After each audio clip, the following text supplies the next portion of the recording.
why this is my personal sin. Here's copyright.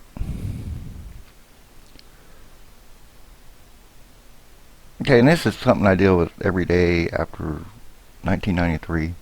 Here's me, a little bit about myself.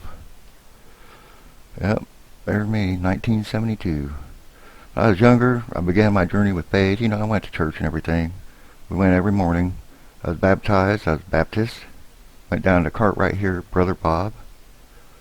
And my mom, throughout the time I was growing up, would give me like little things of advice. And I think she did this when she'd sensed that I was going through something difficult in my life or something that had something to do with it. She raised 5 kids without any help from the state or anything. She's a pretty proud woman, smartest woman I ever known. And really strict. Okay, one day she came up to keep from getting caught in your lies. That's Edie. Don't lie. Keep from people talking about when you do something wrong, don't do it. If you give your word, keep it. If you don't plan on keeping your word, never give it then, because that's the same as lying. Never steal. You can always work to get what you want. Never borrow without asking first, because it's the same as stealing. Always do what you believe to be right and not what others tell you. And you're not allowed to blame your actions on others because you were brought up to know better. Because your actions you have final say over it. It's nobody's holding you a gun to a head or anything like that. Your life's not being threatened. So, and even then, we still got to make the right thing. Now, I'm going to tell you about my first episode as a gangster. It is a very scary part of my life, my youth. Okay, now this is what happened. I was about 10 or 12, went to a store with a friend of mine. We'd been in the store a couple of times. And he told me he was going to steal a toy. And I was like, no. And he wanted me to do it too, that way I guess I couldn't tell him or something. So he double dared me and kind of pressured me. He grabbed it and he's like, well, blah, blah, blah, you'll get caught or something like that. So I just grabbed one. We walked out the store. And as we were walking down the road, it veered off to where he was going home. And he said he was going to play with his toy that he just stole. And me, I had mine, and I was like, oh my God, what have I done? And so I come across this bush, and I took the toy, and I put it underneath this bush, and I kind of like put stuff over it. And then I was walking home, and I was like, I'm going to burn in hell, And I was worried about people that knew, because I could, I don't get away with things. That's why I don't do anything wrong. So I get home, and after about a week, my mom sets me down because I'm acting really weird and all this, just beating myself up over this. So she sat me down. She said, Jeff, tell me what's wrong. And so I knew not to lie to her. And she says, and I want the truth now.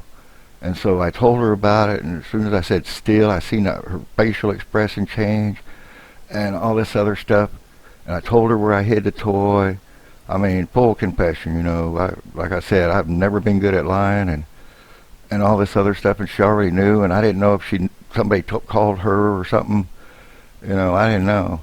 And so I just spilled my guts. She told me, this is what you're going to do. You're going to go get that toy, you're going to go take it back to that store, you're going to give it back to that man, and you're going to tell him that you stole it. And then you're going to tell him that you're sorry, and all this other, because I know that you did wrong. And I agreed with her too. I was like, yeah, Mom, I know I did wrong. I feel bad.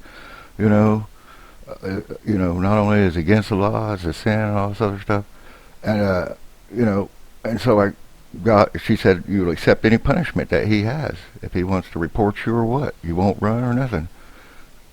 You just take it because you did wrong. So accept your punishment. Just like if I was going to punish you, she was telling me. I said, yeah. So I got up and I was waiting. She says, I'm not going with you. You're going to go by yourself. And I was like, oh my God, what's going to happen? So I got the toy. I went down to the store. The guy seen me bring it in. I sat on a counter. He asked me, what's wrong with it? And stuff. So saw it wasn't open. So he asked me if I wanted my money back. And I said, no, sir. I said, I stole this toy from you last week when I was in here last. And I've just been feeling terrible, guilty, and I know it was wrong, and I brought it back. And I don't. If you never talk to me again, or if you hate me, or whatever, I'll accept that, and I'm here to accept any punishment that you have. And I'm just here, sir, and I'm very sorry that I stole from you. And he just crossed his arms and he looked at me, and he was like, for a while he just stared at me it seemed like an eternity. And finally he goes, well, you know, uh,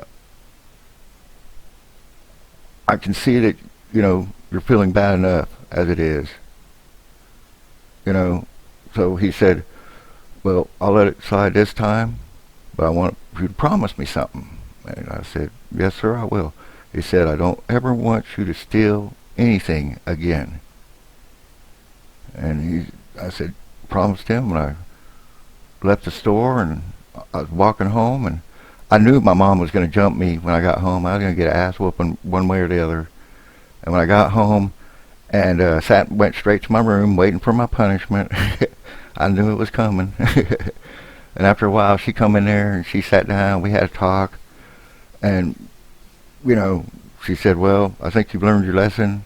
I'm not going to spank you because you look like worse than anything after any spanking I've ever given you. You look that bad, so But I did. Me and the Lord had a talk, and that was the last time I stole. That was an experience I'd never want to go through again. It just, So now we're going to get to my sin. Okay, now I grew up with three sisters, an older sister and two younger ones, and they kind of always acted weird. I always thought they were odd. There was something wrong with them. And then when I went to 4th, 5th, 6th grade, they were kind of like what you see here, not much difference. And I always thought they had cooties. And then they reached the point where they wanted to hold your hand, and it was just like, what are you doing? And then carry their books and stuff like that. But they were still odd. It's still weird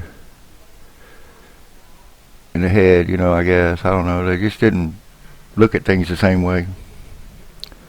And then, now when I went to 6th, 7th, 8th grade here, I had a crush on this girl that played on band. We never got together or anything like that. But I didn't mind if she had cooties.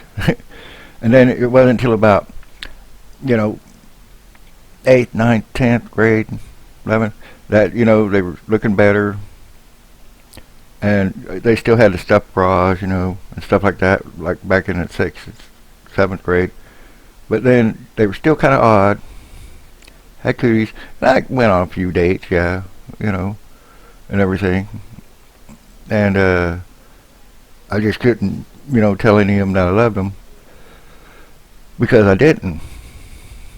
I guess that's important for a girl, is for God to, oh, I love you, blah, blah, blah. But, I never lied to him. To me, telling somebody that you love them is like, real important. You only say it to somebody that you love, actually love, and not somebody you're just trying to get wherever with. So, then at 17 and a half, I joined the military. Then when I got out, I moved to Arizona, Sierra Vista, Arizona. Was there for a couple of years. And then I met this one girl.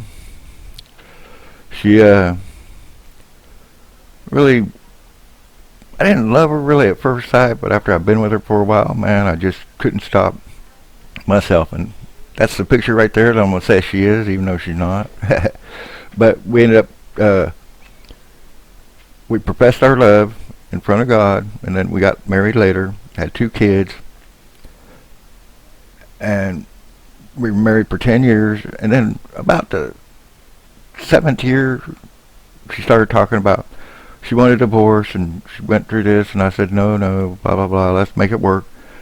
And then she was telling me that well, she read these Cosmos magazines that had all kinds of warped crap in them, like, are you with the right guy and all this. Well, if you're with the right guy, my question is, are you the right woman for the right guy that you think you should be with, you know?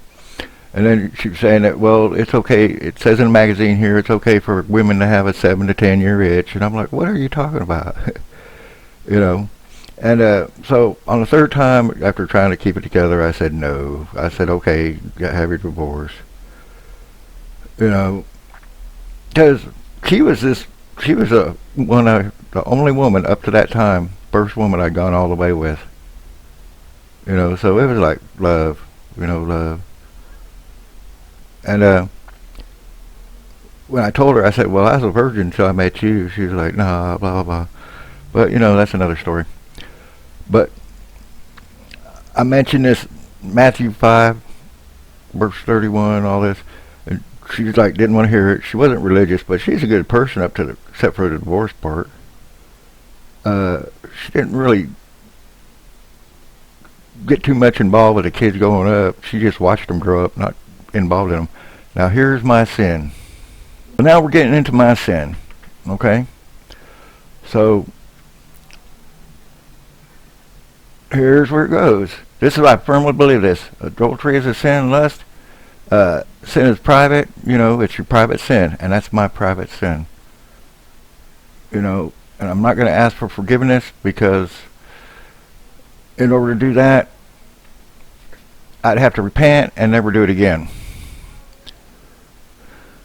So this is another thing that I believe in.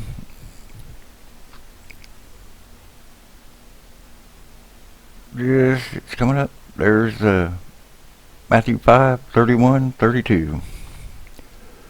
As far as I know, we didn't have any adultery, in our marriage. But she was saying, well, I miss my friends. I don't have any friends. And I was like, oh, wait, I can't go outside and beat somebody up, bring them in the house, make them your friend. You're here all day.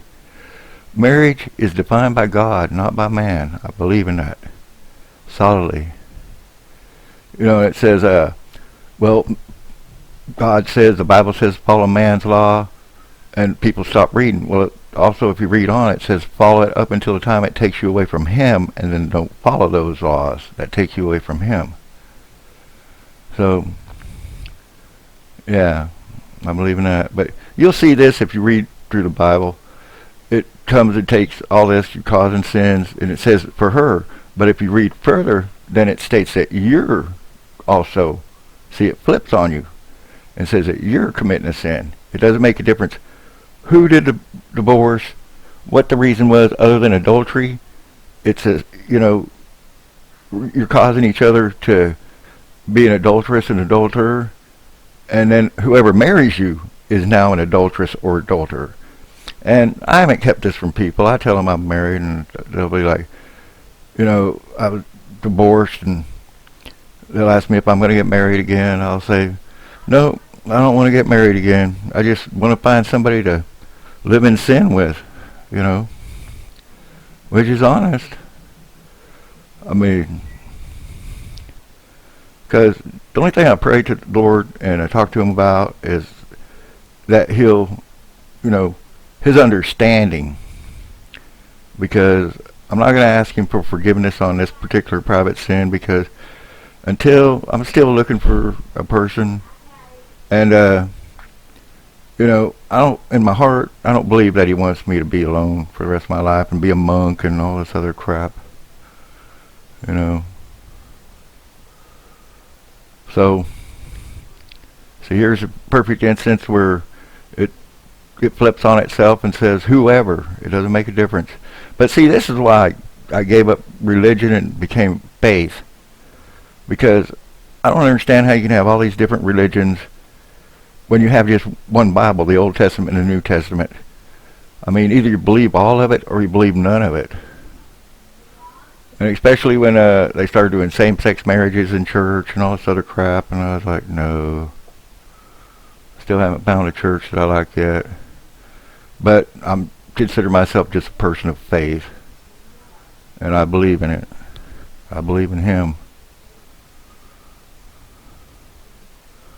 And everybody that thinks I'm arrogant and self-centered, pompous, self-righteous person. No, I'm not. I like to give the impression, but I'm not arrogant. I'm just confident in my ability because I'm a proven uh, person in all my skills and works. I don't say anything that I can't do or I can't back up. If I say I can do something or whatever, I can do it. Okay, now here's back to this picture. What do you think I'm doing in this? This is when I was 10 years old, and it was for the cat dance at the school I was going to. My mom made that from scratch for me, and I don't know. You guys have a good one, and I'll talk to you later.